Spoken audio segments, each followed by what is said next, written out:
Buenas tardes, bienvenidos a todos.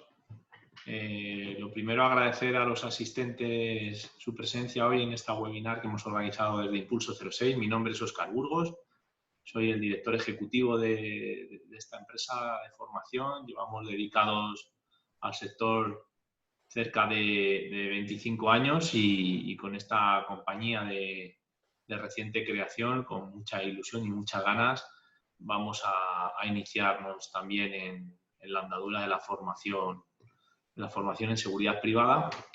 Impulso 06 es una empresa que se dedica a ayudar a empresas de cualquier sector a gestionar sus necesidades de formación y en concreto y de forma especializada en el ámbito de seguridad privada con un equipo multidisciplinar y en el que confiamos plenamente y estamos seguros de que vamos a poder hacer una gran labor dentro del sector que tanta necesidad hay de profesionalizar. Por ello hemos considerado imprescindible, en este contexto excepcional que nos encontramos, proponer este encuentro entre profesionales del sector, y para ello hemos invitado a Óscar Manuel Flores para que dibuje el escenario actual y al final podáis plantearnos cualquier duda e incluso pues, trasladarnos vuestras propias experiencias. Nuestra labor como centro y consultora de formación está vinculada a la realización de consultoría gratuita para poder conocer las necesidades y detectar cualquier interés por parte de nuestros clientes en una formación específica necesaria para su plantilla.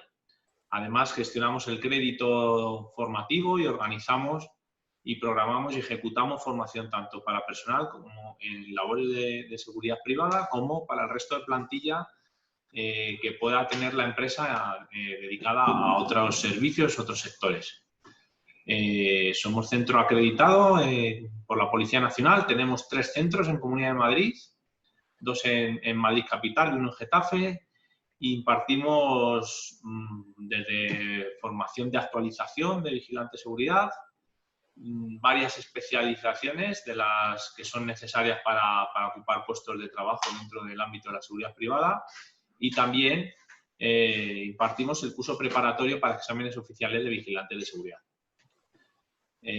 Óscar Manuel Flores es oficial de la Guardia Civil y director de seguridad, y él nos va a hacer la exposición para la cual os hemos convocado hoy.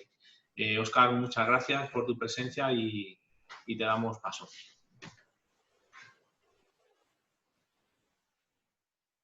Pues muchísimas gracias, Óscar, por tu amable presentación.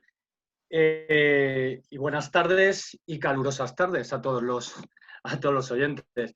Como bien decía Óscar, mi nombre es Óscar Flores, soy teniente de la Guardia Civil, aunque actualmente estoy en la situación administrativa de excedencia voluntaria por prestar mis cometidos en otro ámbito del sector público, en este caso en el mundo de la cultura. Actualmente soy el responsable del área de seguridad y mantenimiento de la Biblioteca Nacional de España. Lo primero de todo, y como no podía ser de otra forma, pues agradecer a Impulso 06 esta invitación para que dé esta charla técnica, o más que charla, pues a mí me gustaría este intercambio de impresiones entre gente del sector, y me gustaría, como no, desearle la mejor de las suertes, tanto en su proyecto de formación en general como lo que tiene que ver con la formación en seguridad privada, en particular, donde ya sabe Óscar que tiene un aliado en mí, y más si cabe en estos tiempos, no sé si decir convulsos, un escenario complicado por la crisis pandémica que estamos padeciendo del COVID-19. Así que bueno, yo creo que estas iniciativas vienen muy bien y con la mejor de la suerte yo creo que tenemos que hacerla. Antes de analizar algunos de los aspectos de la seguridad privada en tiempos del COVID-19, sí que me gustaría compartir con ustedes pues, algunos datos de mi carrera profesional para que sepan, bueno, modestamente quién se dirige a ustedes. Llevo ya más de 25 años en la Guardia Civil, 9 destinos diferentes y el 10º y último, por ser exótico y original, por fuera de la Guardia Civil. Destacar en esas 3 imágenes que les brindo ahí en el margen derecho, 3 unidades en las que yo he prestado cometidos y que tienen mucho que ver con el ámbito de la seguridad privada. Empezando de arriba hacia abajo, Estuve destinado en el SEPROS, en el Servicio de Protección y Seguridad, en concreto Subdirección de Planes y Directrices Técnicas. Ya saben que la Guardia Civil tiene las competencias que le otorga la Ley de Seguridad Privada en materia de armas sobre las empresas y el personal de seguridad privada. También todo lo que tiene que ver con el control de los guardas rurales con sus dos especialidades, lo que son los guardas de caza y lo que son los guardapescas marítimos. También estuve destinado en el SEDES-NRBQ, el acrónimo de Servicio de Desactivación de Explosivos y Defensa NRBQ, nuclear, radiológico, biológico y químico. En concreto estuve destinado en la unidad técnica NRBQ dentro del SEDES. Allí era el jefe de material y el responsable del grupo biológico, de esa letra B de biológico. Bueno, precisamente pues eso me da pues quizá una humilde, una poquita fuerza moral para decirles que algo de virus pues he tenido que tratar a lo largo de mi vida. En su momento, cuando estuve destinado allí, pues nos tocó vivir la crisis de la pandemia, de la gripe A, el H1N1, que recordarán ustedes.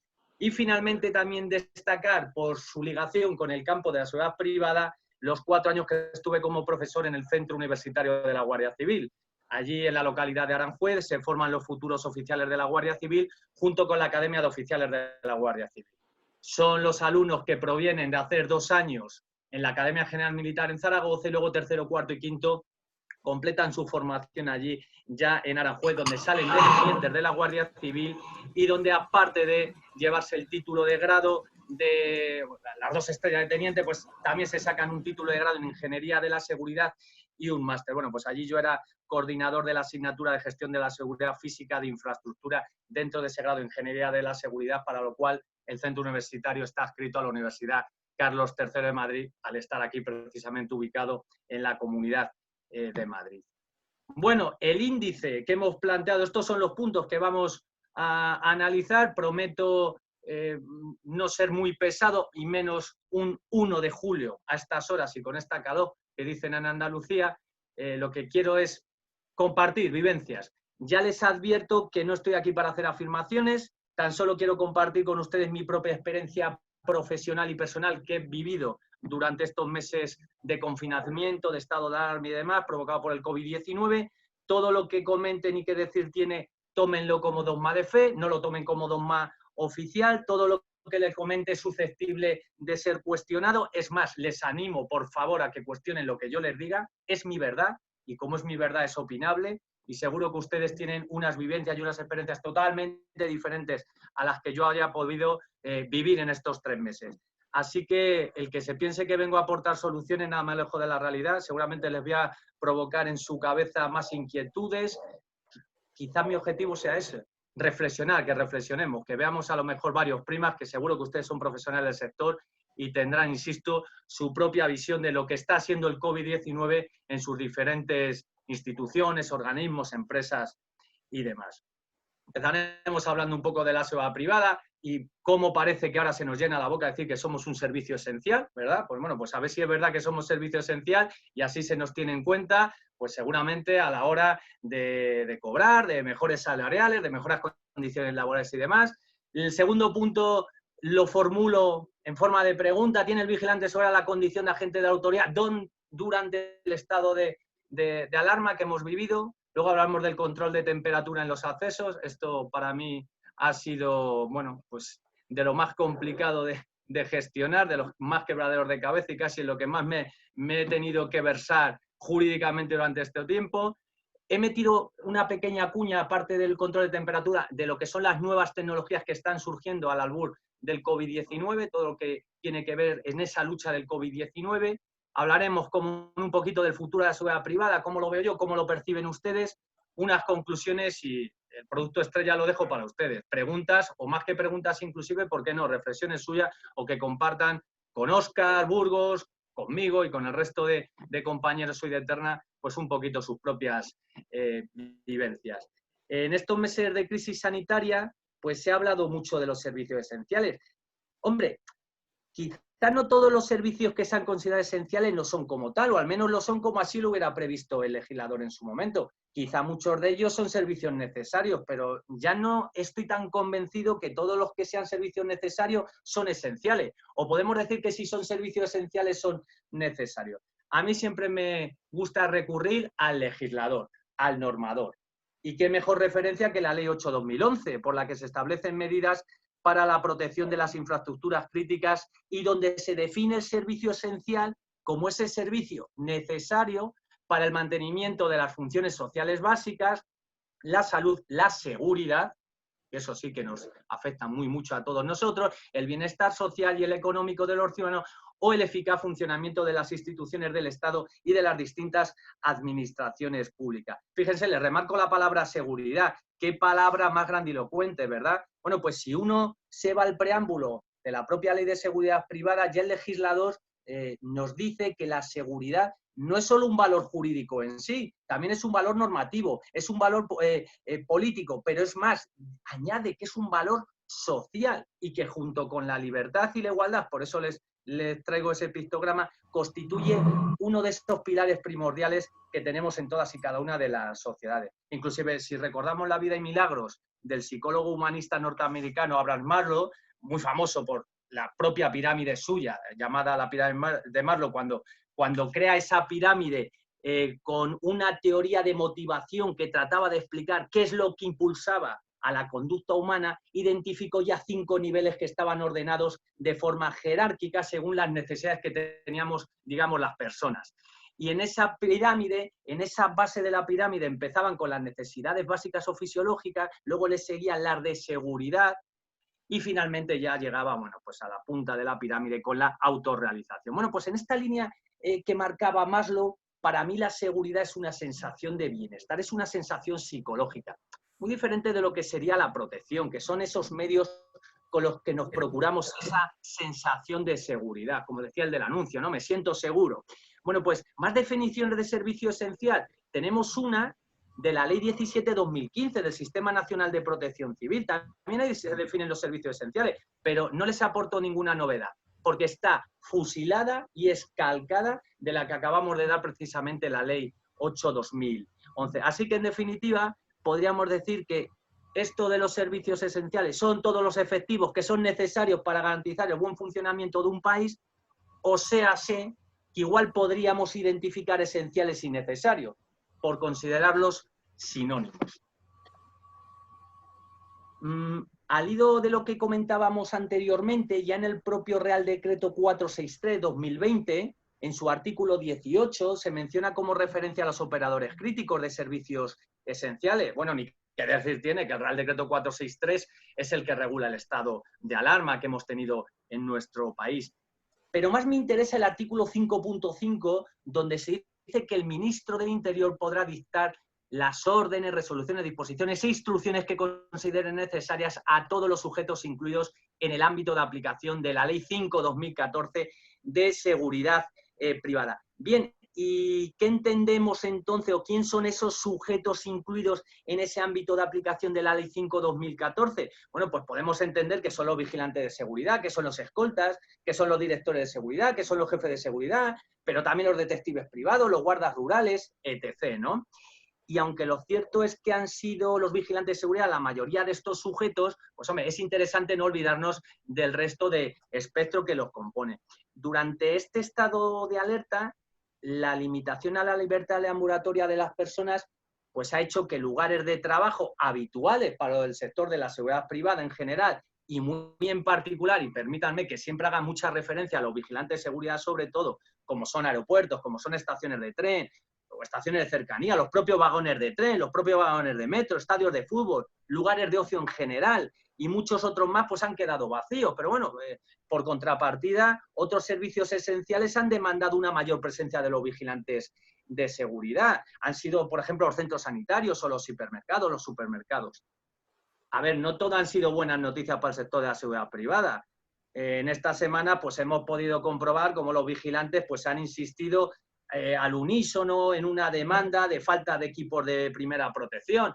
Que esto no solo ha sido la seguridad privada, también ha pasado la seguridad pública, que no me olvido de dónde he salido yo. Policías nacionales, guardias civiles, fuerzas y cuerpos de seguridad en general, pues han hecho seguramente esa misma demanda también. Y al igual que sindicatos y asociaciones de policías, bueno, pues han manifestado un poco en ese sentido, en que se les considera además como personal de alto riesgo, que al final, bueno, pues ha sido un anhelo, un deseo, pero no se ha podido conseguir. En el artículo 34 del Real Decreto Ley 8/2020, donde se regulan esas medidas en materia de contratación pública para paliar las consecuencias provocadas por el COVID-19, pues se nos comenta que los contratos públicos de servicios y de suministro de prestación sucesiva, lo que hemos conocido toda la vida del señor como los contratos de trato sucesivo, que estén vigentes o que estuvieran vigentes a la entrada en vigor de ese Real Decreto Ley 8/2020 y que estuvieran celebrados por las entidades pertenecientes al sector público, cuya ejecución hubiera devenido imposible precisamente por el COVID-19 o por esas medidas que hubieran tomado las distintas administraciones públicas, pues quedarían automáticamente suspendidos desde el mismo momento en que se produjera esa situación fáctica que impidiera su prestación. ¿Y hasta cuándo? Bueno, pues hasta que dicha prestación pudiera reanudarse. Lo que pasa que acto seguido en ese mismo artículo 34 dice, pero ojo, hay una serie de contratos que por considerarse precisamente esenciales no se pueden suspender y no se van a haber beneficiado de esas prebendas. Y ahí, por ejemplo, les remarco los contratos de servicio de seguridad, los de limpieza o los de mantenimiento de sistemas informáticos. Y lo dicho anteriormente, precisamente, en ese Real Decreto Ley 8/2020, se reafirma por este otro Real Decreto Ley, el 10/2020, por el que se regula un permiso retribuido recuperable para todas esas personas trabajadoras, eso sí, por cuenta ajena, que no presten servicios esenciales. ¿Y cuál era la finalidad? Pues evidentemente reducir la movilidad de la población en el contexto ese que teníamos de la lucha pandémica contra el COVID-19. Bueno, pues precisamente ahí hay un anexo que te dice que no será objeto de aplicación este permiso retribuido. O sea, lo que podemos decir, mire, todas estas figuras que vienen aquí identificadas en este anexo, lo que queremos decir es que de forma indirecta son servicios esenciales y por lo tanto no se les aplica. Así que ya podemos definir un listado de, por ejemplo, en el número 7, todas las empresas de seguridad privada que prestan servicio de transporte de seguridad o de respuesta ante alarmas, de ronda o de vigilancia discontinua y aquellos que resulte preciso utilizar para el desempeño de servicios de seguridad en garantía de los servicios esenciales y el abastecimiento a la población, evidentemente, por estar incluidos dentro de ese anexo, no se ven beneficiados de este Real Decreto Ley 10/2020. ¿Por qué? Porque evidentemente nos está diciendo el legislador que estos son servicios esenciales. Bueno, pues como conclusión, digamos, este primer epígrafe hablando de la esencialidad de la seguridad privada, pues yo creo que evidentemente la seguridad privada ha sido considerada, es y espero y deseo que sea considerada desde un primer momento como un servicio esencial. Creo, sinceramente, que se está comportando como tal al ejercer sus funciones en zonas, hemos visto, con alta probabilidad de contagio, como puedan ser hospitales, como puedan ser centros de salud, como puedan ser transportes públicos, cercanías, metros, supermercados, infraestructura pública, sin olvidar pues un poco los cometidos tradicionales de garantía de vigilancia y protección, edificios, instalaciones, que hubiera sido, y permítanme que haga un poco cuña publicidad de la Biblioteca Nacional de España sin precisamente la colaboración de todos esos servicios esenciales, que prácticamente han sido las personas que han sostenido la Biblioteca Nacional en todos estos meses. Seguridad, limpieza, mantenimiento, transporte. No me quiero olvidar de ninguno de ellos. Sería totalmente injusto. Bueno, ya hablando un poco de la condición de agente de la autoridad, seguro que ustedes tienen su opinión formada, seguro que tienen una opinión formada de mucha mayor enjundia que yo. Yo lo único que quiero abrirse es debate si realmente, por el mero hecho de estar en un estado de alarma, tiene el vigilante de seguridad esa condición de agente de la autoridad, si sí o si no. Entonces, está claro que una de las grandes demandas de la seguridad privada, por lo menos antes de aprobarse precisamente la Ley 5/2014, fue volver a recuperar esa condición de agente de la autoridad. Imagino que lo saben, pero es que esta condición, hasta la publicación de la Ley 23 del año 92 de seguridad privada, pues los vigilantes de seguridad ya la tenían. Lo que pasa es que precisamente con esa Ley 23 del año 92 la perdieron. Bueno, pues si se toman la molestia de ir al apartado 5 del preámbulo, de la exposición de motivos de lo que es la Ley 5/2014, que por cierto, aprovecho y les digo, yo es que a mis alumnos siempre les recomiendo que se lean las exposiciones de motivos, los preámbulos, por dos motivos. El pragmático, el terrenal. Bueno, a veces cuando uno no tiene tiempo a estudiar, pues te encuentras un pequeño resumencito ahí de lo que te vas a enfrentar. Y es que a veces inclusive porque no han caído preguntas de los preámbulos y de las exposiciones de motivos, como digo yo, de las buenas exposiciones de motivos, de los buenos preámbulos, que hay algunos que distan mucho que desear. El ámbito, digamos, para mí más romántico es que ahí es el espíritu de la ley, es realmente por qué el legislador se ha tomado la voluntad y la iniciativa de hacer esa ley. Bueno, pues ahí precisamente nos dice que una de las grandes novedades que se ha incorporado en materia de personal y ha sido una novedad largamente demandada por el propio sector es la protección jurídica análoga a la de los agentes de la autoridad del personal de seguridad privada frente a todas esas agresiones o desobediencias que se pudieran ser objeto cuando desarrollen debidamente identificados sus funciones, sus actividades de seguridad privada, pero eso sí, en cooperación y bajo el mandato de las fuerzas y cuerpos de seguridad. Bueno, pues fue un anhelo y nos quedamos, yo creo, a mitad de recorrido en lo que a mí me hubiera gustado. Si nos metemos ya en el propio articulado, y usted lo conoce mejor que yo, ese artículo 31, donde ya se nos dice que se considerarán agresiones y desobediencias a agentes de la autoridad las que se cometan contra el personal de seguridad privada, eso sí, debidamente uniformados, cuando desarrolla actividades de seguridad privada en cooperación y bajo el mando de la Fuerza y Cuerpo de Seguridad. Así que dos serían quizá los requisitos acumulativos necesarios para esta protección. Por un lado, que el vigilante de seguridad esté debidamente identificado. Bueno, pues aquí podemos entender que mediante ese uniforme reglamentario, ese distintivo propio del desempeño de sus funciones, lo que sería más difícil ya de justificar a lo mejor en otro tipo de personas de seguridad privada, como son los escoltas o son los detectives privados, que realizan evidentemente sus funciones de paisano. Y por otro lado, que el vigilante de seguridad efectúe su prestación en cooperación y bajo el mandato de la Fuerza y Cuerpo de Seguridad. Bueno, pues aquí es donde probablemente podemos encontrar la clave. A ver, yo entiendo que esa cooperación no puede ser genérica, no puede ser una especie de cheque en blanco, sino que el vigilante de seguridad debe hallarse en esa situación concreta en la que su cooperación haya sido demandada expresamente por los miembros de la Fuerza y Cuerpo de Seguridad, en las que debería estar bajo sus órdenes. En definitiva, que yo creo, lamentablemente, que no por el simple hecho de encontrarnos en estado de alarma, el vigilante de seguridad tendría per se esa condición de agente de la autoridad. Que ojo, que nadie me malinterprete, que a mí me hubiera encantado, que a mí me gustaría que la tuviera, pero es que yo creo que del análisis de este artículo no puedo llegar a esa conclusión, que per se sí que la hubiera tenido.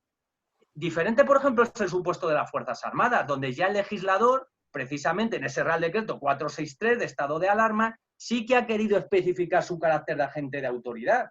Precisamente cuando en la disposición adicional quinta ya afirma que de acuerdo con la disposición adicional tercera de la Ley 39/2007, que es esa ley que regula la carrera militar, en relación con una serie de artículos que ligan con la Ley de la Defensa Nacional, los miembros de las Fuerzas Armadas en el ejercicio de las funciones previstas en ese Real Decreto sí que van a tener el carácter de agentes de la autoridad. Bueno, pues si nos vamos precisamente al Real Decreto 194/2010, que liga con la orden del Ministerio de Defensa 316 de 2015, sí que se establecen y se identifican dos grupos de funciones en los que los militares actúan como agentes de la autoridad. El primer grupo estaría formado por los militares que desarrollan esas misiones encuadradas en la Unidad Militar de Emergencia, en la UME, y el segundo grupo de militares serían el formado por la Policía Militar, Naval o Aérea. Pero fíjense, en estos supuestos establecidos que les he comentado,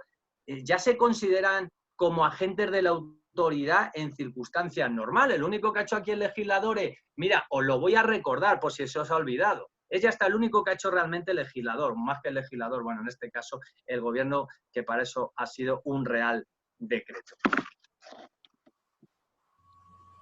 Pues yo insistí antes con el control de temperatura, esto sí que me ha dado a mi fiebre durante todos estos meses.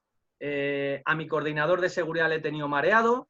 Un día nos despertamos y le decía, vamos a empezar ya a tomar la temperatura. Ese mismo día decía, aborta, que ya no lo tomamos. Al día siguiente sí, al día siguiente que no, por la tarde. Bueno, esto ha sido un poco muy recurrente durante estos meses. Pero fíjense que esto vino desde el comienzo. Les traigo a colación estas directrices sobre medidas de gestión de fronteras para proteger la salud y garantizar la disponibilidad de los bienes y los servicios esenciales. Se publicó en el Diario Oficial de la Unión Europea, fíjense, el 16 de marzo del 2020, al poco de declararse en España el estado de alarma. Y fíjense, porque ahí ya habla de una serie de medidas relacionadas con la salud. Y estas medidas consisten en un cribado, en un chequeo a la entrada. Son una serie de medidas primarias y secundarias. Yo, sobre todo, me quedo con ese cribado de las medidas primarias, ese cribado primario que incluye una evaluación inicial por parte del personal, que no ha de tener necesariamente, fíjense, formación médica, y entre esas medidas, me dice el legislador, o me dice en este caso el legislador europeo, estaría incluida la medición de su temperatura corporal. Luego hay una orden del Ministerio de Transporte por la que se limita la entrada en España a las aeronaves y buques de pasaje a través de los puntos de entrada designados con capacidad de atención en circunstancias de emergencia de salud pública. Esto nos hemos quedado con el titular, que era la famosa cuarentena de 14 días. Bueno, pues ahí decía que el Ministerio de Sanidad ha enviado a la Agencia Española de Seguridad Aérea, ya saben, a ESA, un modelo de ficha de datos que se distribuyó en su momento entre las compañías aéreas para que fueran completadas por los propios pasajeros. Y en este documento se debían plasmar sus datos, identificar el lugar en que se iba a realizar esa famosa cuarentena de 14 días. Bueno, pues también esa documentación iba a incluir una pequeña encuesta epidemiológica. Y a su llegada a España, pues los pasajeros debían entregar este documento. Y bueno, tenía otra serie de medidas, pero una de las medidas estrellas era evidentemente la toma de temperatura. Bueno, ¿y qué opina la Agencia Española de Protección de Datos sobre esto del coronavirus, sobre el control de temperatura y demás? Pues la Agencia Española de Protección de Datos opina que, hombre, que es cierto que verificar si el estado de la salud de las personas trabajadoras puede constituir un peligro para ellas mismas o para el resto de personal o inclusive para otras personas relacionadas con la propia empresa, con el propio organismo, pues es una medida relacionada con todo lo que tenga que ver la vigilancia de la salud de los trabajadores. Bueno, pues si tiene que ver con la vigilancia de la salud de los trabajadores, liga con la Ley de Prevención de Riesgos Laborales. Por lo tanto, resultaría de obligado cumplimiento para el empleador o empresario y debería ser realizada por personal sanitario. Lo que pasa que, en todo caso, el tratamiento de estos datos obtenidos a partir de la toma de temperatura debería respetar la normativa en protección de datos. Y no solo esta, todas las obligaciones que conlleva, es decir, debe obedecer una finalidad específica o predeterminada. ¿Cuál? La de contener la propagación del coronavirus. Se debe limitar precisamente esa finalidad. No se puede extender a otras finalidades distintas. Y, por supuesto, se debe mantener el tiempo mínimo imprescindible para el que se recaban esos tipos de datos. Pasaba el tiempo y la Agencia Española de Protección de Datos se desmarcó con este informe, el número 17 de 2020. Ni que decir tiene que todos estos informes, normas y demás los puedo poner a su disposición. Seguramente ustedes los tengan y tengan inclusive más documentación que la mía, pero bueno, que a través de la plataforma de Impulso 06 faltaría más, pongo todos estos informes y demás si les pueden ser de utilidad a su entera disposición. Bueno, pues en este informe la Agencia Española de Protección de Datos ya tiene cierta preocupación porque dice que, miren, es que en una situación de emergencia sanitaria es preciso tener en cuenta que la aplicación de la normativa de protección de personas no decae. Eso es lo importante, que no puede decaer. Y luego me dice que, bueno, que los responsables de tratamientos, al estar actuando para salvaguardar dichos intereses, deberán actuar conforme a lo que digan las autoridades establecidas en la normativa del Estado miembro correspondiente. En nuestro caso es España, y entendemos que cuando dicen esas autoridades, entendemos que la Agencia Española de Protección de Datos está hablando del Ministerio de Sanidad, que para eso estábamos, pues bueno, en un estado de excepcionalidad, un estado de alarma, ¿verdad?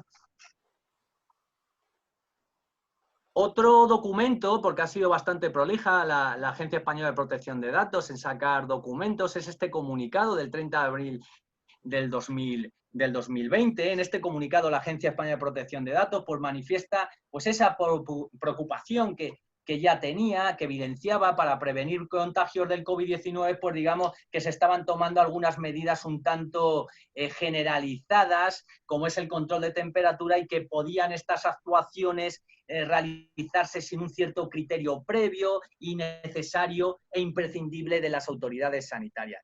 Por lo tanto, para la Agencia Española de Protección de Datos, este tipo de operación sí que suponía un tratamiento de datos personales y suponía una injerencia en los derechos de los afectados, pues ya que afecta a datos relativos a la salud de las personas. Saben que los datos relativos a la salud de las personas, el que quiera versarse sobre estas cuestiones, hay que ir al Reglamento General de Protección de Datos que tenemos de la Unión Europea. y cuya consecuencia final sería esa posible denegación de acceso, inclusive a un determinado lugar que podría tener un importante impacto sobre la persona afectada. Por lo tanto, la Agencia Española de Protección de Datos ahí dice, hombre, tengamos cuidado con esto y vamos a ver si estos criterios de implementación se pueden llevar a cabo. Por ejemplo, determinar previa la autoridad sanitaria competente, que entendemos que es el Ministerio de Sanidad. Lo que pasa es que, siendo un poco crítico, pues yo he echado en falta que el Ministerio de Sanidad se haya pronunciado en este sentido. También dice, oye, ¿y por qué no podemos sustituir estas medidas por otras menos intrusivas? O inclusive, ¿cómo se va a fijar el umbral de la temperatura? Que debería ser una evidencia científica disponible, aunque todos más o menos sabemos y hemos padecido que se ha establecido como en un 38,5 aproximadamente, ¿verdad? 37,5, disculpen, 37 grados y medios. Bueno, sigue este comunicado hablando de una serie de principios que se tienen que tener prestar atención, como es el de legalidad, donde el consentimiento del interesado no es libre, ya que considera la Agencia Española de Protección de Datos que las personas afectadas no pueden negarse a someterse a la toma de temperatura. Sí, claro, te puedes negar, sí, pero es que dice la Agencia Española de Protección de Datos. Hombre, claro, lo que pasa es que si te niegas, pues no pasas. No entras a tu centro de trabajo, no entras a un comercio. Entonces, digamos que tu propia libertad y voluntad de decir que no quieres, pues se ve un poco coartada. Y en el lado opuesto, y si hablamos del entorno laboral, pues la posible base jurídica podríamos hallarla en la obligación que tienen los empleadores y empresarios de garantizar la salud y la seguridad de sus propios trabajadores. Luego habla también de la limitación de la finalidad, este principio que supone que los datos que proporciona la temperatura solo pueden obtenerse con la finalidad exclusiva de detectar posibles contagios y evitar, por lo tanto, su acceso a un lugar o centro de trabajo que tenga contactos así con otras personas. Y luego habla del principio de exactitud, es decir, poder registrar con cierta fiabilidad los intervalos de temperatura. Para ello deberán utilizarse equipos homologados y que estén debidamente calibrados.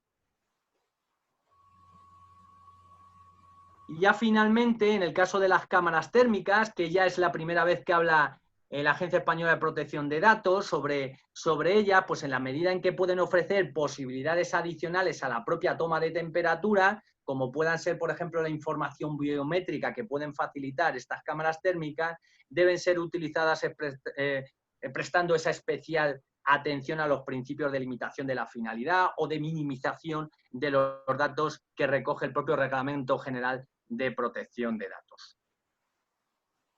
Bueno, la verdad es que a mí al final me lo ha puesto relativamente fácil el Ministerio de Cultura y Deporte a través de la subsecretaría. En un momento dado da una instrucción y dice, pues mire, todo lo que tenga que ver servicios centrales del Ministerio de Cultura, organismos autónomos, como es el caso de la Biblioteca Nacional, pues dice, mire, hemos visto que hay una falta de criterios de actuación de las autoridades sanitarias. Esto va un poco en la línea en lo que yo he dicho en estos minutos. Hecho en falta que las autoridades sanitarias se hayan pronunciado y también se echa en falta una actuación del Ministerio de Política Territorial y Función Pública. Por lo tanto, moraleja del asunto y recomendación final, o más que recomendación, instrucción directa y orden, no se puede tomar la temperatura. Lo que pasa que ahí nos dejó un poco con el miedo en el cuerpo a los empleados públicos. Y entonces yo digo, bueno, no se la puedo tomar a los empleados públicos, pero esto quiere decir que sí se la puedo tomar, por ejemplo, a los usuarios de la Biblioteca Nacional, lectores, investigadores y usuarios de las exposiciones. Bueno, pues ahí lo dejo a modo de reflexión. Algo que me han comentado algunos de ustedes, y por eso lo traigo también a colación, es esto del derecho de admisión versus derecho de acceso. Yo entiendo que son dos caras de una misma moneda. Si somos titulares de un establecimiento abierto público, me da lo mismo que sea público como privado, podemos ejercer nuestro derecho de admisión mediante esa colocación del correspondiente rótulo en la entrada del local, donde se deben contemplar pues, esas condiciones de acceso, que en ningún caso puedan ser ni discriminatorias ni arbitrarias. Luego tenemos el lado opuesto. Si somos consumidores usuarios, pues podemos ejercer nuestro derecho de acceso que está regulado en el artículo 14 de la vigente Constitución española. Por lo tanto, debemos que respetar esas condiciones de admisión, contando en su caso con todas las correspondientes hojas de reclamación. Si en un momento dado vemos que se nos está impidiendo el acceso de una forma arbitraria.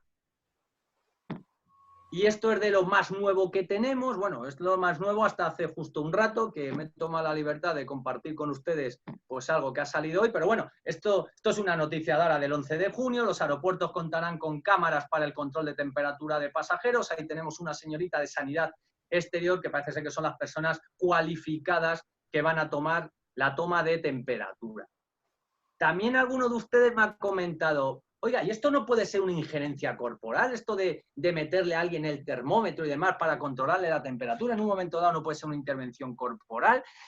Bueno, pues si nos vamos a la ley de enjuiciamiento criminal, en el artículo 334, nos dice que el instructor es el que ordenará recoger en los primeros momentos de una investigación las armas, los instrumentos o los efectos de cualquier clase que puedan tener relación con un delito y se hallen en el lugar en que se haya podido cometer el delito, o en sus inmediaciones, o que estén en poder del reo, o en cualquier otra parte conocida. Pero claro, es que aquí no hay delito alguno.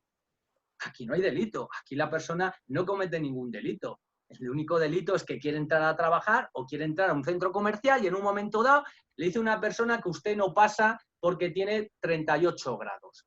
Y luego a colación de esto, pues inclusive ya en el artículo 363 de la ley de enjuiciamiento criminal, ahonda un poco más el legislador y dice, siempre que concurran a acreditar razones que lo justifiquen, el juez de instrucción podrá acordar en una resolución motivada esa obtención de muestras biológicas, como es esa imagen que les brindo ahí, pero que no es el caso, insisto, de la toma de temperatura, que por cierto, la toma de temperatura se está haciendo con dispositivos a distancia. Bueno, ¿y qué dice a todo esto la Unidad Central de Seguridad Privada? Pues hubo precisamente una consulta que hizo el responsable federal de Seguridad Privada y Servicios Auxiliares de UGT. Le hacía básicamente dos preguntas a la Unidad Central de Seguridad Privada, si sería función del vigilante de seguridad el uso del termómetro láser dentro del contexto de esta vigilancia pandémica que tenemos y de la protección de las personas. Y luego, pues oye, que si en un momento dado esa respuesta era positiva, pues por favor, que me diga qué medios debe exigir ese vigilante de seguridad para poder desempeñar sus funciones con garantía, con seguridad. Bueno, pues ahí la Unidad Central de Seguridad Privada dio una respuesta en torno al artículo 32.1 de la vigente Ley de Seguridad Privada, donde dice, bueno, ya lo saben ustedes, que corresponde a los vigilantes de seguridad ejercer la vigilancia, la protección de los establecimientos, de los bienes, de los lugares, la protección también de las personas que se puedan encontrar en los mismos, que las personas están sometidas, evidentemente, a esa obligación de pasar una serie de controles de acceso a los establecimientos, tanto públicos como privados, donde presten sus cometidos los vigilantes de seguridad. Y por otro lado dice que, bueno, que podemos considerar esos termómetros como un medio técnico. Pues mire, pues igual que tenemos arcos detectores o raquetas para pasar de detección de metales y demás, pues bueno, pues en un momento dado es un medio técnico más. Eso sí, el dispositivo lo debe nombrar la Dirección de Seguridad. Por lo tanto, esto que me afecta a mí mucho, yo en su momento cuando lo vi, yo dije, pues mira, Óscar, si esto te lo dejan a tu criterio y mi directora no me pone pegas, pues yo diré que no voy a tomar esta decisión. ¿Por qué? Porque a mí particularmente, dentro de mi análisis de riesgo, esto no me brindaba ningún aporte beneficioso, ninguna cualidad benéfica para mi prestación del servicio. Y yo consideraba y sigo considerando que esto me podía traer un dolor de cabeza. Un poco yo me postulo en la idea que marca la Agencia Española de Protección de Datos. Y luego, bueno, pues hablando un poquito también este comunicado de la Unidad Central, que los parámetros de temperatura los debe fijar el servicio médico de la empresa, digo, si es que la tiene, porque no todos, por ejemplo, en el mundo donde me muevo yo, de la función pública, pues no hay servicios médicos en todos los organismos y entidades públicas, o la autoridad médica competente, claro, y aquí esto es el arte de no decir nada. La autoridad médica competente, ¿quién sería? Otra vez volvemos al ministro de Sanidad, al Ministerio de Sanidad que no se ha pronunciado. Bueno, pues moraleja del asunto, que yo particularmente, si me lo hubieran dejado a mi criterio, no lo hubiera tomado. Menos mal que encima el Ministerio de Cultura se ha postulado un poco de mi parte, así que eso es lo que me he ahorrado. Y esto es lo que yo les comentaba, esto se lo traigo de hoy mismo. Esto ha salido publicado en el Boletín Oficial del Estado de hoy. Esto es una resolución del 29 de junio del 2020 de la Dirección General de Salud Pública, Calidad e Innovación, relativa a los controles sanitarios a realizar en los puntos de entrada en nuestro país. ¿Cuál es el ámbito de aplicación? Pasajeros que vengan a nuestro país por vía aérea o por vía marítima exclusivamente. Se descarta la vía terrestre. Pues dicen que se deben someter a un control sanitario antes de entrar a nuestro país. Por cierto, lo he leído en diagonal, no me ha dado tiempo a estudiarlo con detenimiento, pero no parece que estén exentos el resto de ciudadanos de la Unión Europea, ¿eh? Parece ser que nos aplica a todos, porque dice todos los pasajeros que lleguen a España por vía aéreo-marítima. Y no dice en un momento dado, ya, pero si vienen del espacio Schengen, yo no lo he leído. Insisto que me lo he leído así en diagonal, lo leeré detenidamente. Y luego incluye la toma de temperatura, un control documental, un control visual. Y hablando de la toma de temperatura, ya me marca esa límite de detección. Miren, esto ya me empieza a infundir un poco más seriedad, más respeto. Digo, hombre, por lo menos esto se han mojado, ya tengo aquí un apoyo, una referencia, una analogía que decimos en el mundo del derecho de 37,5 grados y que debe hacerse mediante termómetros sin contacto o por cámaras termográficas. Bueno, y esta última parte un poco la he traído también a colación porque la verdad es que un poco con esta lucha pandémica y demás, pues han aflorado muchas herramientas, muchas aplicaciones y demás, pues que nos pueden ayudar. Hay un documentito muy interesante sobre nuevas tecnologías en la lucha contra la COVID-19 de la Agencia Española de Protección de Datos. Aunque la Agencia Española de Protección de Datos habla más bien de soluciones tecnológicas para enfrentarnos al COVID-19 y en concreto hace mucho hincapié en el principio de proporcionalidad para establecer un análisis de coste y beneficio para la sociedad y los derechos y libertades del individuo, para mí, yo creo que al final en la balanza lo que pone es, miren, los beneficios que puede tener esto para el control de la pandemia versus los beneficios, o mejor dicho, los costes para la privacidad. También comenta la Agencia Española de Protección de Datos que esto supone un punto de inflexión crítico, fíjense, ya son palabras que alarman, no solo por la situación de pandemia que estamos viviendo, sino también con ese modelo de derechos y libertades, que parece ser que lo que está demandando la Agencia Española de Protección de Datos es, también defendiendo su terreno, yo lo entendería, decir, oiga, ojo, que no vale todo en la lucha contra el COVID, no vale todo. Y luego habla que la utilización de estas tecnologías debe realizarse con los criterios establecidos por las autoridades sanitarias, es decir, el Ministerio de Sanidad. Insiste la Agencia Española de Protección de Datos y yo me alío con ello. Yo insisto también, me hubiera gustado que el Ministerio de Sanidad en un momento dado se pronunciara. También habla de que, bueno, que hay que cumplir todos los principios del Reglamento General de Protección de Datos, que el hecho de que hayamos estado en situación de alerta, por un lado, o el hecho de que estemos atravesando una crisis pandémica no vale todo. Y luego hace un análisis de 7 tecnologías, la verdad es que son bastante interesantes.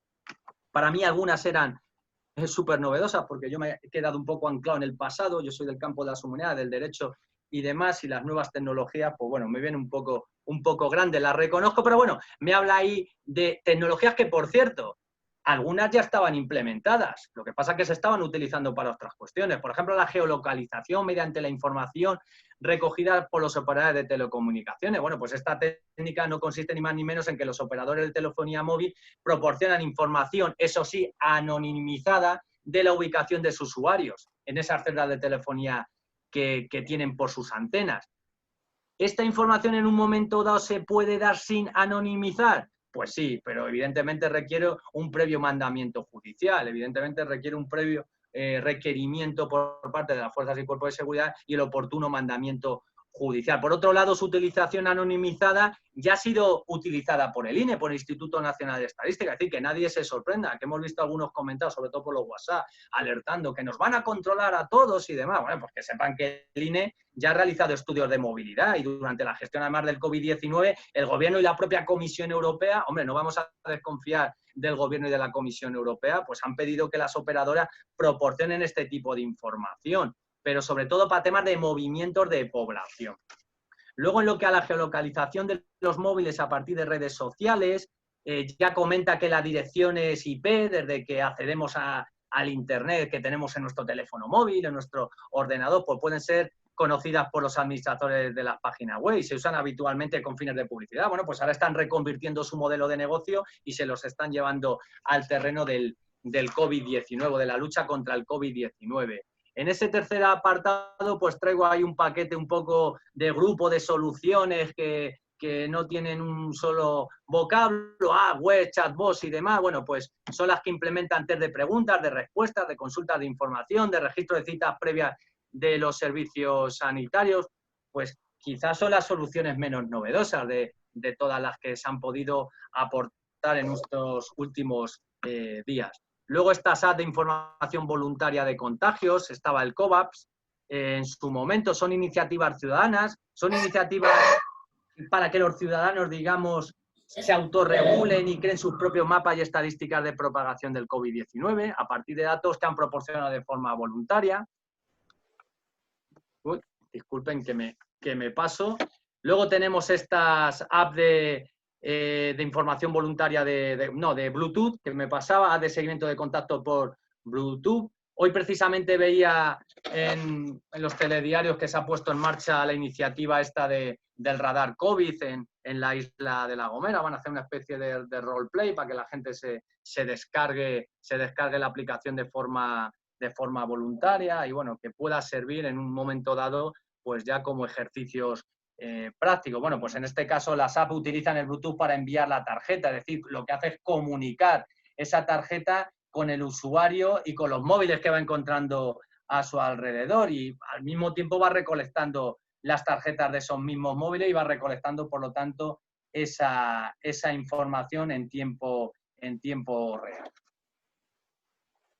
Luego también tenemos esos pasaportes de inmunidad. A mí esto es de lo que más miedo me da. Esto os parece una especie de, no sé, de que eran como ciudadanos de primera categoría y de segunda. Lo que hace es que muestran en pantalla un código de colores con un código QR para que el vigilante de seguridad o un sistema de control de acceso pueda dejar pasar o no al portador. Y lo que revela es si el portador está contagiado o presuntamente inmunizado por haber pasado la enfermedad. Pero esto yo creo que puede crear cierto estigma en la población. No sé si ustedes comparten lo que digo yo. Y a mí particularmente esto de los pasaportes de inmunidad sí que me da bastante repelús. Y luego finalmente las cámaras infrarrojas o las cámaras térmicas que hemos visto anteriormente, pues esto ya se estaba aplicando anteriormente. Lo que pasa que antes hablábamos, antes de la crisis pandémica, preocupados por las cámaras de videovigilancia con reconocimiento facial y ahora estamos metidos en las cámaras que identifican mediante algoritmos de inteligencia artificial pues los rostros humanos y ahora pues también que revelan datos como la temperatura corporal y demás. O sea que esto es algo, insisto, que ya lo teníamos totalmente superado. No solo esto, yo añadiría inclusive pues algunas otras herramientas que han surgido, herramientas para controlar aforos de distancia social, que por cierto nos las han ofrecido a nosotros y bueno, analizamos el material, lo que pasa que evidentemente somos función pública y estamos sometidos a la dictadura, lo que digan los presupuestos generales del Estado. Ya nos gustaría ser como otras entidades privadas con su propia financiación, me refiero a la Biblioteca Nacional, evidentemente. Algunos de ustedes, inclusive, tengo un gran amigo que me ha facilitado un prototipo de triaje de rayos X con inteligencia artificial, que es una herramienta que ayuda a acelerar el triaje hospitalario. O sea que, bueno, está el mercado bastante prolijo, yo creo, en estas cuestiones. Y ya finalizando y dejándoles a ustedes el protagonismo, pues bueno, ¿cómo veo yo el futuro de la seguridad privada? Bueno, quizá porque soy una persona optimista, quizá porque me gusta ver el vaso medio lleno y no medio vacío. Creo que se ha demostrado que es esencial la seguridad privada, pero a mí me gustaría que esto sea o se vea reflejado en una subida salarial, unas condiciones laborales mejores. Por lo tanto, todo esto sería, pues bueno, esperanzador, ¿no? Como lo podríamos ver. Evidentemente, ahora de subidas salariales, pero no solo la seguridad privada, olvídense, esto es lo que va a tocar. Las condiciones laborales, pues bueno, vamos a ver si esto el mercado sí que puede ayudar. Y algo que sí que me preocupa, han visto, igual que yo estos días, esas imágenes que yo voy a entrecomillar como tendenciosas, todo el buen hacer de los vigilantes de la seguridad privada en general, pues a veces se trunca porque salen unas imágenes de un vigilante de seguridad, de una vigilante de seguridad, pues con unas prácticas, una serie de actuaciones un poco reprochables. Me mandaban un vídeo, pues no sé si era del metro, de la Renfe de Barcelona, pues un ciudadano caía de bruces como un saco terrero desde unas escaleras. A ver, tiene poca justificación eso. Yo sé que son imágenes tendenciosas, que a mí me escuece, que ante todo soy guardia civil y yo también he padecido eso, esas cuestiones, ¿no? Pero yo creo que ahí la formación tiene mucho que decir, quizá el vigilante de seguridad, insisto, y me refiero mucho al vigilante de seguridad, tiene que tener y entrenar esas habilidades de trato con las personas. Ahora todo el mundo lleva un periodista dentro, y no es que lleve el periodista dentro, todo el mundo lleva una cámara, todo el mundo lleva un teléfono móvil y te graban. Y además no te graban, o si te graban, graban toda la intervención, pero luego facilitan donde el vigilante desploma o le mete la rodilla a una persona, pero no ven todo el resto de la intervención. Si yo me alío, yo me posiciono con los compañeros. Pero es verdad que con estos aditamentos y que luego corren tiempos, mi madre me dice muchas veces, qué orgullosa estoy cuando voy por Madrid y demás, qué contenta, veo a los guardias civiles, qué simpático. Yo los tenía miedo, me dice. Vamos, mamá, a los guardias civiles miedo no habría que tenerlo, respeto en todo caso, ¿no? Pero es que vivimos en una sociedad difícil, complicada. Entonces, bueno, no se nos respeta a nadie, ni a la Fuerza y Cuerpo de Seguridad, ni a los vigilantes y demás. Solo hay que ver, pues bueno, todas estas manifestaciones. Muchas veces todo el mundo tiene tendencia a ponerse de parte del débil. Pero insisto, esto no justifica, yo creo, ciertas imágenes que hemos podido ver, que a mí me han dolido y que yo creo a lo mejor que con ciertas habilidades formativas, un poco de empatizar, de gestionar esa crisis que se te pueda presentar. Cuando una persona se enfrenta a ti y te dice que no me da la gana ponerme la mascarilla o que no me da la gana tal, pues bueno, pues a ver si conseguimos entre todos quitar a veces ese estigma que tenemos de que nos cuelgan, pues bueno, de que son tarugos los vigilantes de seguridad, que esto lo he escuchado yo también de la Guardia Civil. Mira, hacerse vigilante de seguridad es complicado, ahora hacerse Guardia Civil, Policía Nacional es complicado y la calle encima está muy dura. Y bueno, ya a modo de conclusiones, pues la seguridad privada ha demostrado su valía y necesidad, así lo veo yo, así lo percibo y así yo les doy las gracias personalmente a toda mi gente que han estado ahí cuando todo el mundo había desaparecido, pues ellos seguían ahí dando el callo, como los agricultores, los hortelanos, los dependientes de los supermercados, los guardias civiles, los policías o los sanitarios, evidentemente. ¿Que ha quedado claro si el vigilante solo ha sido considerado como agente de la autoridad durante esta alarma? Pues no lo sé, me lo dicen ustedes a mí, compártanlo. Yo he compartido mi vivencia y mis opiniones. Seguramente ustedes puedan tener otras totalmente diferentes. Lo que al control de temperatura, pues yo lo que he hecho en falta es que las autoridades sanitarias, o sea, el Ministerio de Sanidad, se pronuncie.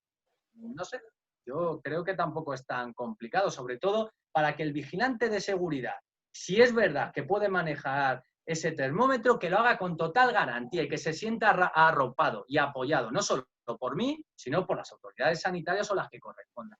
Que hemos visto que las nuevas tecnologías van muy rápido, que la tecnología está madura, que está preparada, pero ojo con la protección de datos.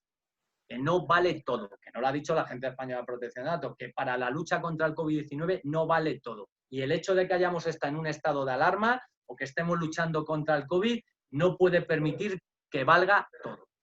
Y quiero trasladar un mensaje positivo, optimista, no de falso optimismo. De verdad, yo creo que la seguridad privada tiene futuro. La seguridad privada llega donde la seguridad pública no puede llegar, donde los tentáculos de la Fuerza y Cuerpos de Seguridad no llegan. Pues ahí tiene que estar la seguridad privada y en mí siempre tendrán un aliado. Bueno, pues es su momento. Yo cedo la palabra otra vez a Óscar Burgos. Muchísimas gracias por su atención. Yo permanezco aquí por si quieren preguntarme algo directamente o si quieren, no sé, compartir con nosotros a través de Óscar, seguramente que nos hacen llegar las preguntas. Muchísimas gracias.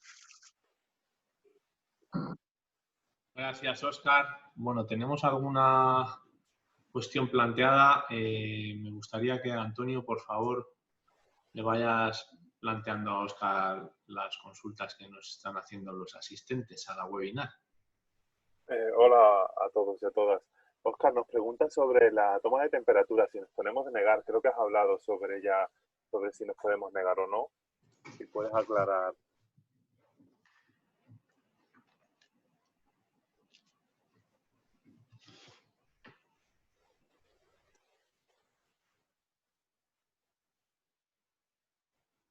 Un segundo que no había puesto, no había quitado. Sí, estaba diciendo que aquí me sale mi vena jurídica, que soy abogado, y claro, por supuesto que te puedes negar. El problema que tenemos es que te niegas si no entras a un centro comercial, te niegas si no entras a tu centro de trabajo. Bueno, seguro que alguno estaría entusiasmadísimo de negarse y no entrar a su centro de trabajo.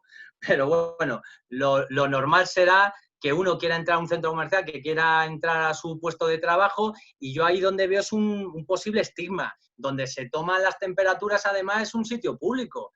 Entonces, nosotros en la Biblioteca Nacional no lo hemos llevado a efecto. Ahí he dado lo que nos dijo Cultura.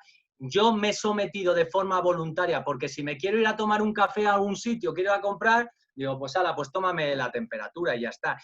Es complicado. Ahí yo metería lo del derecho de admisión. Ahí lo que yo sí que haría sería anunciarlo bien. Es decir, anunciar que es una medida para luchar contra el COVID, que no se ha tomado de forma arbitraria, y lo anunciaría en ese famoso derecho de admisión. Pero bueno, retomando lo que me preguntas directamente, ¿se puede uno negar? Por supuesto que sí. El problema es que te niegas y te van a decir, pues usted no entra. Y entonces ahí entraría otra pregunta. ¿Y entonces yo qué puedo hacer ante eso? Pues ahí habrá que preguntar a otras personas más sesudas que yo y más cualificadas, porque no sé qué pasaría, sinceramente. Muchas gracias. Creo que lo has dejado bastante claro. Bueno, hablan también de que la bioseguridad y que va a ser ahora bastante necesario en cuanto a la vida y la salud, son unos derechos fundamentales, el tema de la bioseguridad, y entiendo que se refieren a todos estos datos, ¿no, Óscar, que se están registrando? Hablamos de temperatura, pero entiendo que hay muchos otros datos y que dónde se están almacenando esos datos y qué se está haciendo con ellos. Pues para mí esa pregunta es fácil. Nosotros no estamos haciendo nada porque, como evidentemente no hemos implementado esa medida, no hacemos nada. Pero voy a ir más allá. Vamos a figurar, a suponer que nos dijeran, venga, que amparamos la medida. Pues nada, yo no tomaría datos. De hecho, puedo poner como ejemplo un sitio donde frecuento habitualmente, que vamos, que nos toman la temperatura y supongo que el día que dé más de 37,5 me dirá el vigilante de seguridad, caballero, no puede acceder. Y entonces, pues con la mejor de mis sonrisas le diré, bueno, pues me tomaré el café en otro sitio. A ver, él no está tomando tampoco esos datos, nada. Yo entiendo que es disuasorio, es decir, mire, caballero, señorita, usted ha dado 37,7 y no puede acceder. Y yo, sinceramente, no voy a porfiar. Luego podríamos hablar mucho, allí por cierto que puedo compartir con ustedes, el Centro Español de Metrología ha sacado un informe muy bueno donde hace una comparativa de termómetros de radiación y de cámaras termográficas. Y ahí al final llega a la conclusión de que el mejor termómetro a distancia, dice a distancia, que es el de la oreja, los que hemos tenido críos pequeños, pues yo tuve que comprar en su momento, aparte del de mercurio y el digital, pues compré uno de estos de oído, precisamente. Dice que es el mejor. ¿Por qué? Porque da en el calibraje un desvío más o menos, creo que de 0,2 grados centígrados. Pero desecha totalmente el Centro Español de Metrología, utiliza los termómetros a distancia, que es con el que me están midiendo a mí la temperatura cuando yo digo que voy a esa cafetería. Ese da un porcentaje de más o menos 2 grados centígrados. Y eso ya, entre 1 y 2 grados centígrados, hablo de memoria, y eso ya dice el Centro Español de Metrología que no es serio controlar la temperatura con un dispositivo que tiene entre un arco de medición errónea entre 1 y 2 grados, y luego las cámaras termográficas, ya para qué les cuento, totalmente descartadas como dispositivos serios y de fiar para el control de temperatura. Lo que pasa es que sí que dice, oye, para comparar temperaturas entre grupos de personas, estupendo, pero sin un valor, digamos, científico de fiebre en absoluto. Muchas gracias, Óscar. Nos preguntan sobre la nueva normalidad, que cómo afectará al sector, qué habilidades y actitudes serán las que necesitarán estos nuevos profesionales en seguridad privada. Pues yo creo que van y vamos a tener que tener grandes dosis de paciencia. Mucha paciencia vamos a tener. Hay que mirarse mucho toda la normativa. Y una de las cosas que más me ha preocupado en estos 3 meses y pico, es la ingente cantidad de normativa que se ha ido publicando. Orden y contraorden, muchas veces desorden. Ya te decían una cosa y al día siguiente te lo estaban cambiando. Todo eso, esas referencias normativas, Real Decreto el 8/2020, el 10/2020, estamos hablando de normas que son largas, para extractar algo. Te puedes tragar algo que te esté aplicando y que no te lo hayas leído. Eso es normativa estatal. En mi sede está en Madrid, las 2 sedes que tenemos, tanto la de Alcalá de Henares como la que tenemos en Recoletos, en el centro de Madrid. Bueno, ¿cuál es nuestro problema? Que nosotros dependemos de la Comunidad de Madrid, por lo tanto, vete a esa nueva normalidad que da la Comunidad de Madrid también. Bueno, pues es que hay que leerse mucha normativa, y para eso yo creo que mucha formación, porque si tú no tienes esa capacidad de digerir toda esa normativa, pues te tendrás que apoyar en centros de formación, te tendrás que apoyar en especialistas que te hagan esa criba. De mí dependen 11 asistencias técnicas diferentes. seguridad, mantenimiento, limpieza, cafetería, librería, a cada uno le aplica una historia, cada uno tiene sus aforos, cada uno tiene, bueno, pues todo esto al final, o cribas tú la información o te buscas especialistas y tienes que estar muy al día de la normativa, de los BOEs, en mi caso del BOCAN, del Boletín Oficial de la Comunidad de Madrid. Entonces, bueno, dosis de paciencia y a tirar para adelante, que el mundo no se acaba aquí, por supuesto. Sí, de hecho, creo que más allá de que se encuentre una cura, creo que este nuevo, bueno, esta nueva normalidad creo que va a estar durante mucho tiempo, aunque tengamos ya cura. Yo creo que, bueno, que al final todos los sectores se han visto afectados por esta crisis del coronavirus y creo que bueno, se han visto afectados y por tanto han tenido que adaptarse. Yo creo, permíteme que te diga, Antonio, que hay algunas prácticas que han venido para quedarse y no es malo. O sea, yo sinceramente utilizo bastante sobre todo la Renfe y sé que llevar la mascarilla, permítanme que lo diga así, es un coñazo, pero yo creo que es algo que ha venido y se va a quedar. Y si no, yo sinceramente lo utilizaré a futuro igual. Porque es verdad que con mucha alegría nos metíamos en un vagón de Renfe, me da lo mismo con gripe que alguno tuviera cualquier otro tipo de enfermedad, y ahora pues yo creo que eso va a ir cambiando poco a poco. Y no pasa nada, que yo soy de una generación del EGB donde mis profesores fumaban en clase, y ya todo el mundo se ha acostumbrado a no ver a nadie fumando ni en clase ni en otro sitio. Entonces, bueno, pues yo creo que hay algunas prácticas muy saludables que han venido para quedarse, pero por favor yo insisto, desde sus posiciones, fomenten que esos vigilantes de seguridad, ese personal de seguridad privada, se forme, no vean la formación de verdad, ni para el empresario como una especie de carga y de que se me van a escaquear la gente, ni el vigilante como ese usuario que va a calentar la silla. Yo creo que estas imágenes que hemos visto, para mí terroríficas y que me ha escocido mucho, porque además a veces tienen esa tendencia a la gente a chincharte y, mira lo que... Pues hay que intentar desterrarla. Que una persona que lleva uniforme está representando un colectivo infinito. Y yo estoy seguro que esos compañeros no lo han hecho con mala fe. Esos compañeros estaban hastiados ya, pero al final han tenido una mala intervención que les han grabado y no tiene justificación alguna. Y les han suspendido de empleo y sueldo, me parece. O sea, todos estos vídeos que he visto últimamente, pues bueno. Hilando con lo que estás hablando, Óscar, nos preguntan sobre esas agresiones verbales o físicas que sufren los vigilantes de seguridad. Ahí, en principio, ¿qué es lo que tiene que hacer ese vigilante? Entiendo, la persona que pregunta habla de derecho y en este caso, ¿qué derecho o qué puede hacer esa persona que ha sido agredida tanto verbal o físicamente por un usuario?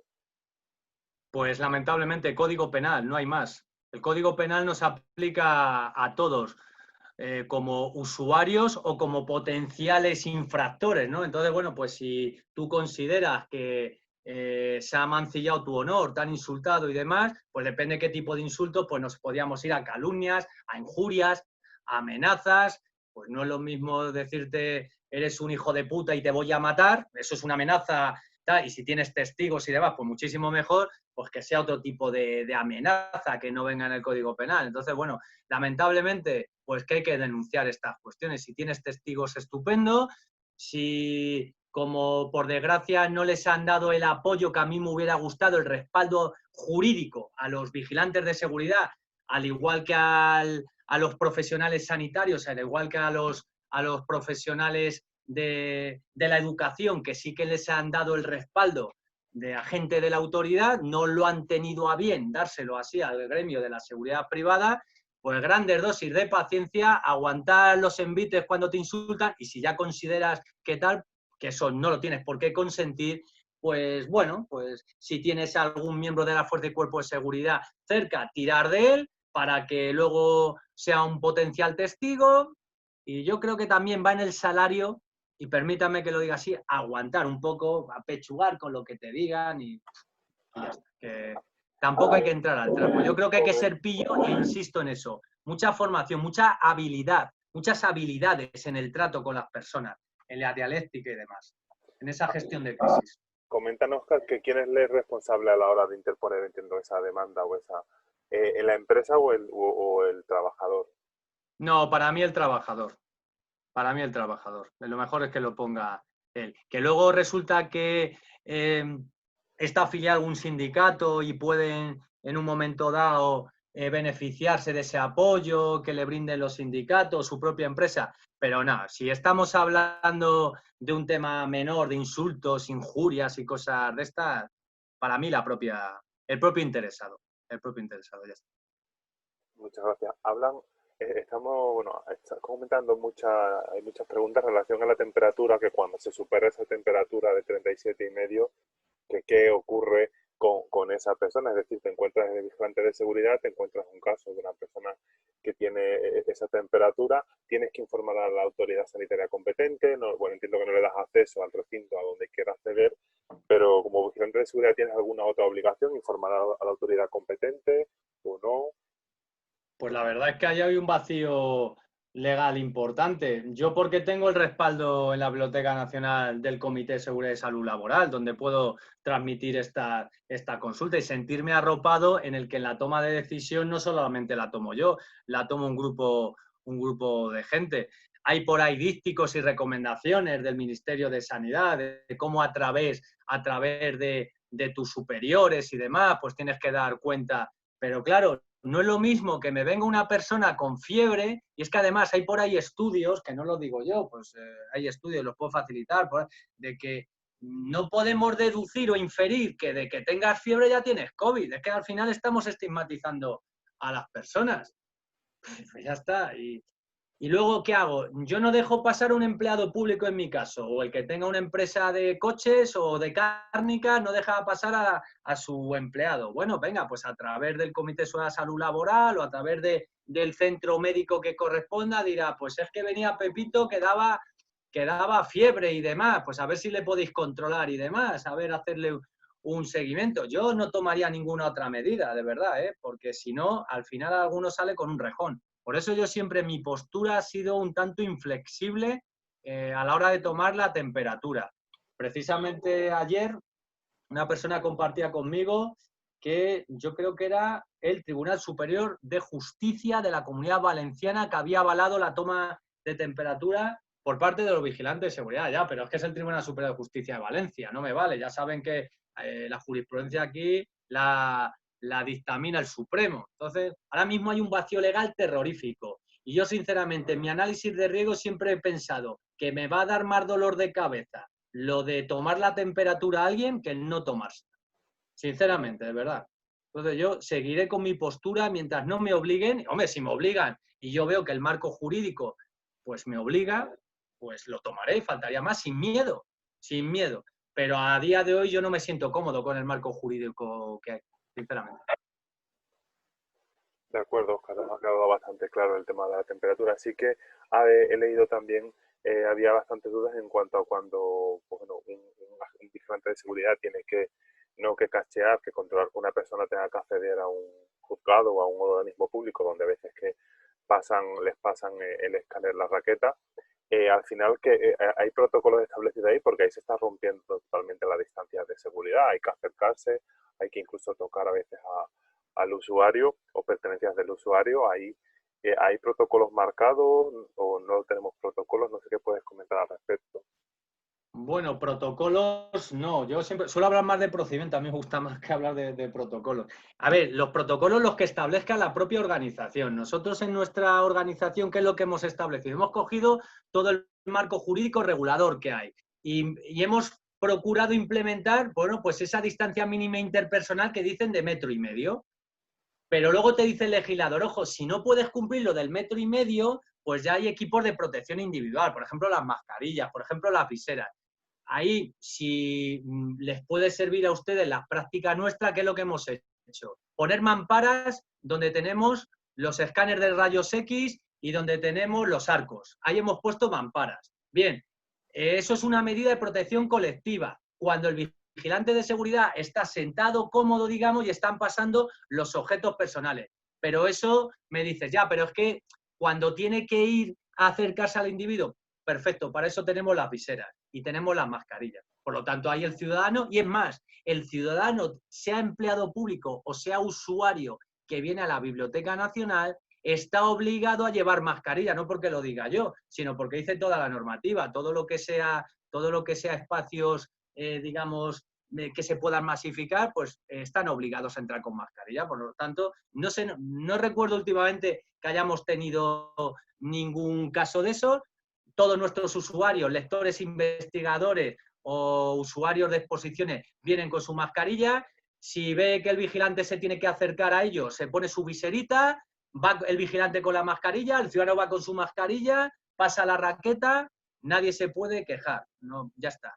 Luego desinfectamos muchas veces todos los dispositivos, eso sí, o sea que impere el sentido común, no podemos tener miedo, no podemos vivir eternamente arrodillados. Entonces, bueno, inclusive nosotros lo que sí ofrecemos en un momento dado es que es una persona que lo estamos preparados para ello, que venga sin mascarilla, le decimos, mire, caballero, señorita, tiene usted que venir con mascarilla hoy. Mire, atención de la Biblioteca Nacional de España, le dejamos una mascarilla quirúrgica, pero por favor, tráigase usted su mascarilla el próximo día. Y ya está. Pero nadie se tiene por qué quejar de que le acerques la raqueta, ni mucho menos. Te acercas con visera, te acercas con mascarilla, el vigilante, ya está. Es lo que nos obliga a la normativa, no hay otra cosa. Esos son procedimientos nuestros internos de trabajo. Pues muchas gracias, Oscar. Están compartiendo aquí información sobre, bueno, hay gente de diferentes países que la verdad que por lo que leo hay bastantes similitudes en lo que ocurre en Colombia y en España. Han dejado información, creo, ahí por si queréis entrar en el chat y la pueden ver. Y yo creo ya, Oscar Burgos, que podemos ir, ya creo que llevamos hemos empezado a las 4:30, 1 hora y media. Creo que podríamos ir ya dando por clausurada lo que es el webinario.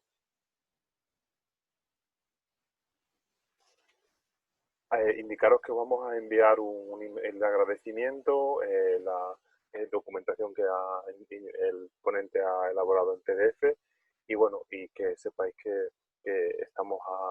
estamos para cualquier duda o consulta que tengáis en relación a lo que es la formación, ya sea del sector de la seguridad privada o en el caso de cualquier otro ámbito dentro de la formación. Como sabéis, en España tenemos ese famoso crédito de la Fundación Estatal para el Empleo, la Fundae, que podéis destinar a formación, ya sea específica de seguridad privada o transversal, desde trabajo en equipo, de gestión de las emociones o incluso de PRL en cuanto a medidas relacionadas con el COVID.